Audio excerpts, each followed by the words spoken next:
দারিদ্রতা কতটা যে নির্মম হতে পারে তা বোঝা যায় লালমনিরহাটের কৃষক হাবিবুর রহমানকে দেখে। পাওনাদারদের চাপ এবং সংসারের চরম অভাবের কারণে আদরের 2 বছরের শিশুকন্যাকে বিক্রি করতে চেয়েছিলেন এই নিরুপায় বাবা।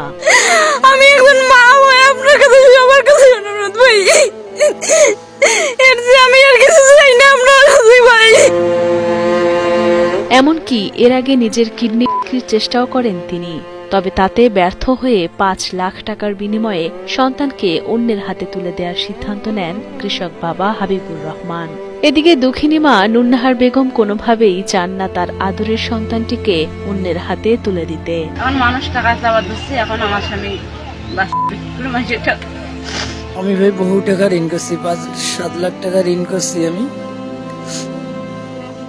করার পর এখন মানুষের টাকা আমি পরিশোধ করতে পারছি না, কোনো উপায়ও না। চিন্তা ভাবনা করে আমি সিদ্ধান্ত নিয়েছি যে আমার মেয়েটাকে আমি বিক্রি করে দিই। জানা যায় গত মৌসুমে প্রায় 3 লাখ টাকা ঋণ নিয়ে ভুট্টা, পেঁয়াজ ও বাদামের চাষ করেন লালমনিরহাটের হাতীবান্ধা উপজেলার তিস্তা চরাঞ্চল সিন্দুরনা গ্রামের কৃষক হাবিবুর রহমান। স্বপ্ন ছিল ফসল বিক্রি করে ঋণের টাকা শোধ করার পর বাকি টাকা দিয়ে ভরণ-পোষণ চালাবেন পরিবারের। কিন্তু প্রাকৃতিক দুর্যোগে ফসল নষ্ট হয়ে যাওয়ায় লাভ তো দূরের কথা, ঋণের দায়ে জর্জরিত হয়ে পড়েন তিনি। একদিকে ঋণের বোঝা সুদসহ প্রায় 4 লাখ টাকা, অন্যদিকে দিনের পর দিন সংসারে অভাব অনটন, সব মিলে দিশেহারা হয়ে পড়েন হাবিবুর। আমি করব কি, আমার তো কোনো উপায় নেই। কেউ কি চায় ভাই যে টাকা পয়সা থাকিয়ে কেউ প্রতিবেদনে আসার, আপনার কাছে কান্নাকাটি করার?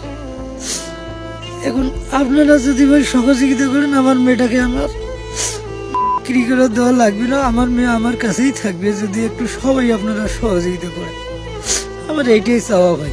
অর্থাভাবে সন্তান বিক্রির কথা জানতে পেরে ব্যথিত হন প্রতিবেশীরাও। তারা বিষয়টি স্থানীয় ইউনিয়ন পরিষদ চেয়ারম্যান অ্যাডভোকেট আরিফুল ইসলামকে জানালে তিনি বাচ্চা বিক্রির প্রক্রিয়া বন্ধ করে অসহায় পরিবারটিকে আর্থিক সহযোগিতার আশ্বাস দেন। অর্থনৈতিক অসচ্ছলতার কারণে শুধু যে বাচ্চা বিক্রি করতেছিল সেটা না, তার যে 2টা কিডনি ছিল, কিডনি 2টা বিক্রি করার জন্য সে পার্শ্ববর্তী জেলা নীলফামারী ডিমলা থানায় গেছিল।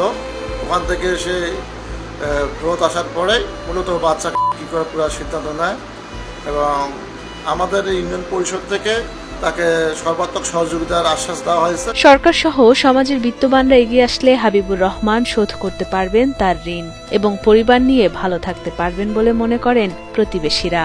এই যে বাচ্চারা দেখতেছেন, এই বাচ্চা আইছে আর বাচ্চার মা আইছে, এখন যারা সহযোগিতা করতে পারেন এখন সবাই একটু হেল্প করেন যাতে এই বাচ্চারা কিন্তু না করে।